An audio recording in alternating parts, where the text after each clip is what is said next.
na po ngayong Thursday morning, medyo mahalumigmig. Ayan, eto na po ang Loton area. May kita na ho natin ngayon na magkabilang lane na napakaganda pa rin ito, walang problema. Ito pong mga sasakyan na patungo ng Taft Avenue at yung medyo malayo-layo sa ating lane, yan ho patungo ng Quiapo area. Naku, napakaganda po ng kanilang biyahe ngayong umaga. Sa may EDSA Balintawak via 3G, eto naman po ang daloy ng trapiko. Yes, may pakaway kayo mga artista dito, okay? At sa Balintawak ko tayo via 3G, may kita natin ang kaliwang bahagi lane patungo ng Cubao na walang problema. Pero may kunting dagsa ng mga sasakyan dyan. At ang kanang bahagi nagkakaroon na rin po ng pagbagal. Yan ay patungo ng Monumento. At sa Kamuning flyover, next po natin, wala namang problema po ang flyover pero yung ground level may konting pagpila ng nararanasan. Pagdating ho ng EDSA Cubao, nako, ang kaliwang bahagi ang nagkakaroon ng build up. Bakit? Okay, nagkakaroon po ng pagbigat ngayon ang kaliwang bahagi lane, hindi makalusot-lusot. Ang choke point po ay sa may area ng isang bus terminal dyan. Ayan, kaya nahirapan sila makalusot. Plus, ang mga pasaway na naman pong elepante ng kakalsadahan na nakapark na naman po at nagbababatang sasakay ng kanilang mga pasahero, ang mga bus na naman, kaya na naman po ang may pakanan ng pagbigat ng daloy ng trapiko haru. At yung kahabaan naman po ng Rosario sa may Manggahan sa Pasig, ito naman po ang daloy ng trapiko dyan. Aba, bonggang-bongga pa rin kahit pa paano. Medyo may pagbagal ang kaliwang bahagi patungo po ng Ortigas. Ang papunta naman po ng Cainta, napakaluwag. And Domingo naman po sa San Juan.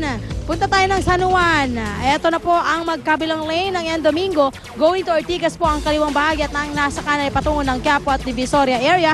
Makita na naman ho nating maayos-maayos at walang problema. May kuning tayo. Mga plangan nagtatapos sa 7 at 8. Ayan.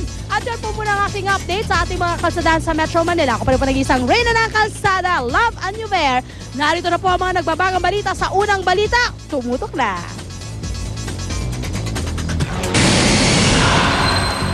Ang maunang balita sa umagang ito. Isang bahay sa Marikina, nasunog. May edad na lalaki, patay dahil sa suffocation.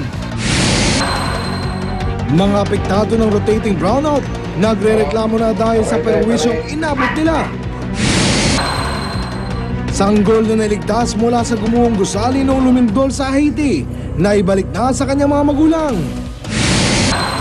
Tinaguri ang French Spider-Man, inakyat ang mahigit 600 talampakang gusali sa Paris, France. Hollywood couple Jim Carrey at Jenny McCarthy, inanunsyo sa Twitter ang kanilang breakup. Huwag kahuli, tutok na sa unang balita. Magandang umaga, narito na ang mga unang balita.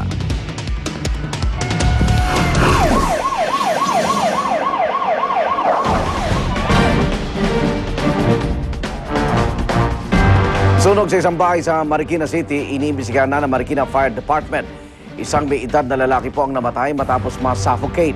May live report si James Velasquez. James. Yes, Igan, patay ang isang 66 anyos na lalaki matapos siyang makulong sa kanyang nasusunog na bahay kanina. Naglalagablab pa ang bahay na ito sa number 14 President Marcos Street, Barangay IBC, Marikina City, nang abutan ng GMA News pasado alas 12 kanina madaling araw. Sa tindi ng apoy, naglabasa ng mga residente sa kanilang mga tahanan para tumulong sa pag-apula ng apoy na umabot sa ikalawang alarma. Sa kasamaang palad, binawian ang buhay si Ben Cordova, 66 anyos, dahil sa suffocation.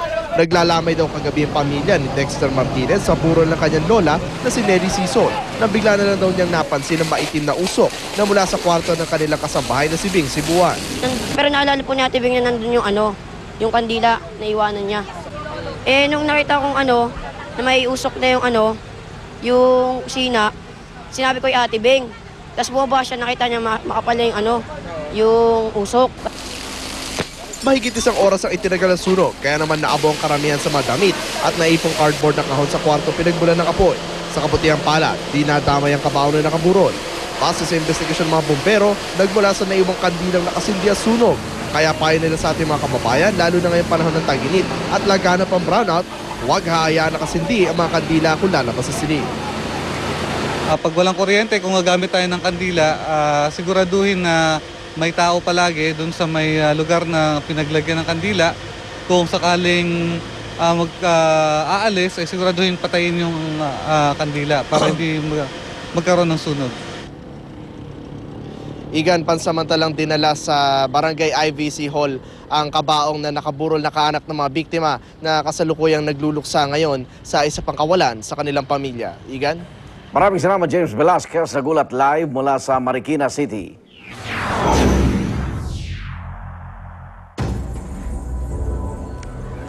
Lokal na pamahalaan ng Cebu City bumuo na ng panel na mag-iimbestiga sa pagguha ng firewall ng Gaiseno Capital. 5 trabahador ang namatay sa disgrasya. Narito ang report.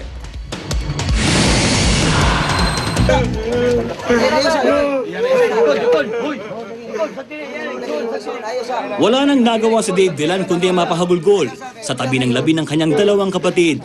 Sina Christian at Diony ay dalawa sa 5 construction worker na nasawi matapos kumuha ang itinatayong firewall ng Gaisano Capital sa Barangay Tisa sa Cebu City. Kwento ng mga trabahador, pasado alas 12 ng hating gabi ng pansamantalang huminto sila sa trabaho para kumain. Pero nabigla raw sila nang marinig ang isang malakas na pagbagsak.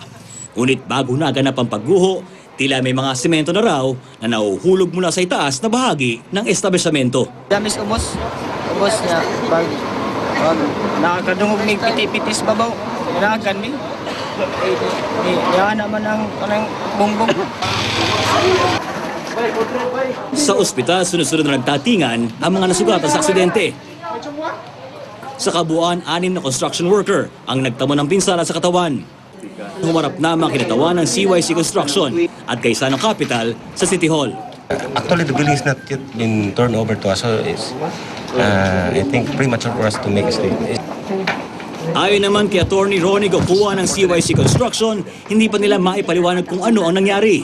Pero pagtiyak nila, walang problema sa materyales na ginamit sa itinatayong firewall. Sa ngayon, ang tangi raw nilang maipapangako ay ang tulong pinansyal para sa mga biktima. It's an accident. Nobody wants this to happen, but it happened. So what we're doing now is trying to, as much as possible, try to find ways on how to address the problem. Para sa unang balita, Michael Fahad reporting.